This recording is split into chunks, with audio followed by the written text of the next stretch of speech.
Excuse you, sir. But my chair is not a scratching post. Whoop. Got a kitty. Hello everybody, welcome back to my YouTube channel. We're gonna ignore my hair.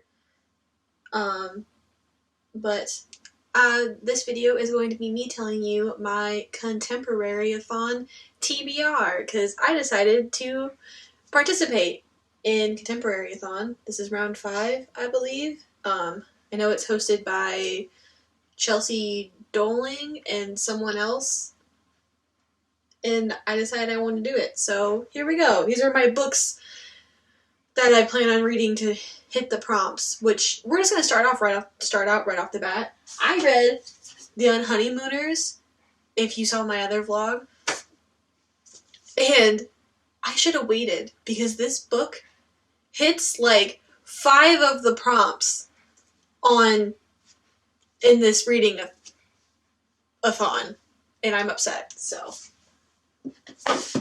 without further ado, let's get into the video. So starting off with prompt number 1, a 2019 release. I plan on reading Again But Better by Christine Riccio. I don't have a physical copy of this book yet because I ordered it, and according to Amazon, it should be getting here Tuesday. So we're waiting for that one, but I plan on reading that. I also just got Book of the Month box for like $5 with a promo code that I got off of Kate's Book Date channel. So the box was only $5. So I also have Frankly in Love by David Yoon coming in the mail. And if that comes in time, then we're going to be reading that one too. So moving on to prompt number 2, which is a contemporary with yellow in the cover. I guess Frankly in Love by David Yoon hits this prompt if it comes in time. But I also have Gracefully Grayson by Amy Polinsky. This book is about a young, I think it's a girl. No, it's a boy. It's a boy named Grayson, and he is 12, I believe. I can't remember how old he is.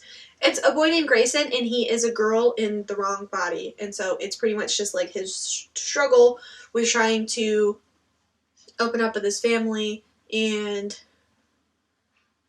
trying to accept who he is, but like also at the same time not being accepted by other people. And he becomes friends with this girl that is like super supportive about it. So that's cool. It's a super short book, and I've owned it for a long time, so I want to read it. That's that book. Next, for prompt number 3, which is why I'm really hoping that Frankly in Love by David Yoon comes in the mail, because I know that the main character is a Korean American. Yes, he is a Korean. I have the thing up on my computer right over there. He's a Korean American kid, and to tell you a little bit about that story, you're following Frank Lee. He's a Korean American kid whose parents very much want him to be with another Korean girl, but he falls in love with the white girl. So he does this whole fake dating thing with another Korean American girl who wants to be with someone who's not Korean, and it just follows all that. So that's what that book is about. Moving on to the next prompt for a contemporary with an illustrated cover. I have quite a few. I'm trying to overlap books because there's 7 prompts. There's no way that I'm going to read 7 books in 7 days because I know me. So Gracefully Grayson covers that prompt. The little shirts on the cover are drawn. Again But Better also hits that prompt. And then this is kind of a stretch, but I'm going to throw this one in here, which is for my TBR for the month, which is Hello, Goodbye, and Everything in Between by Jennifer E. Smith. The font is kind of like a drawn-in, bubbly type font, and then you have like the outline to the cities. I thought these people were like a drawing silhouette, but they're like actual people, so I was upset about that. So this one's kind of a stretch, but this is on my regular TBR anyways, and I need to read it, so that's this one. If you don't know what this book is about, this follows two soon-to-be college students, Claire and Aiden, where they have like 24 hours before they go off to college. She is going off to a college in New York, I believe, and he's going to California. And so they're trying to figure out if they should stay together as a couple or if they should break up. And it's like, it follows like 24 hours of them going different places and talking, and I'm only 30 pages into it, so we're gonna get this one done. And then, moving on to number 5, a dark and or hard-hitting contemporary. I'm gonna read this book, Trapped, by Michael Thorpe. The reason why I'm considering it a dark contemporary is because it follows these kids, this kid Scotty, and his friends Pete and Jason. A really bad snowstorm hits their town, and they discover that their parents aren't coming to pick them up, so they get trapped in the school, and like the pipes freeze and it gets cold and everything, and they're trapped in the school with like a couple other kids. There's 7 kids at the high school where, since the snow got so bad, their parents couldn't come pick them up, so they're like trapped in the school while the snowstorm's going on. So I figured it was dark because they could possibly die. So that's this one. Then moving on to Prompt 6. It's a contemporary with plants on the cover. This is hence why I'm upset that I finished the Honeymooners, because this cover is covered in plants.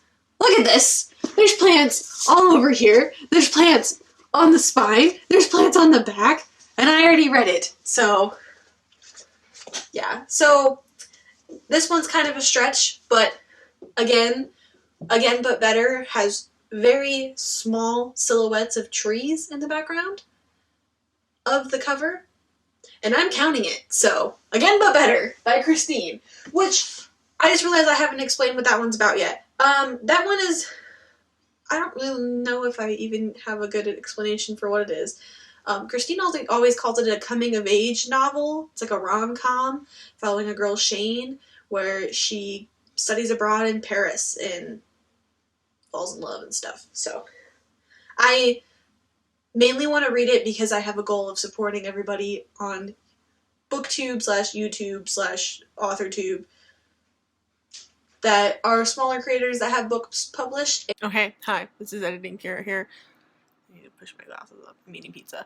I just realized that maybe calling Christine a small creator is kind of a stretch since she has over 400,000 subscribers.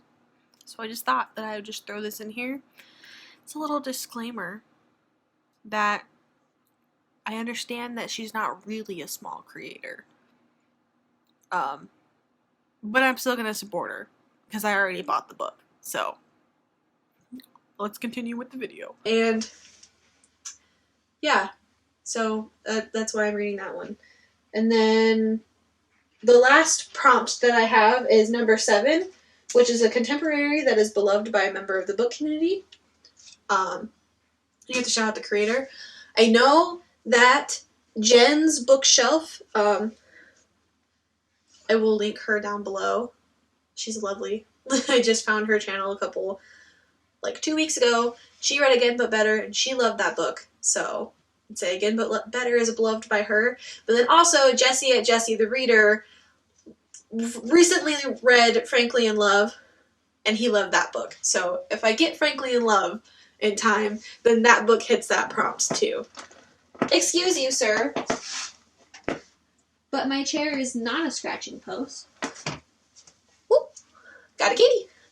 Okay, well, that is my Contemporaryathon TBR. This is Milo. He thinks that my office chair is a scratching post for him. But yes, that is my TBR. I plan on vlogging the week as I read. So that will be fun.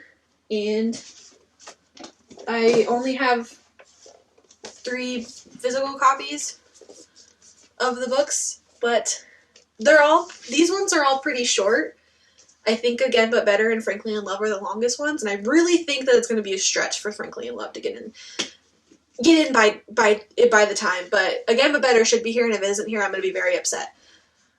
I ordered it off Amazon because it was only like $10 and I wasn't going to buy it in store at Barnes & Noble because, I mean, that's saving me like $7 and I'm going to save money anywhere that I can. So I got 4 books to read in the next week. I think I can do it. I have a lot of free time coming up.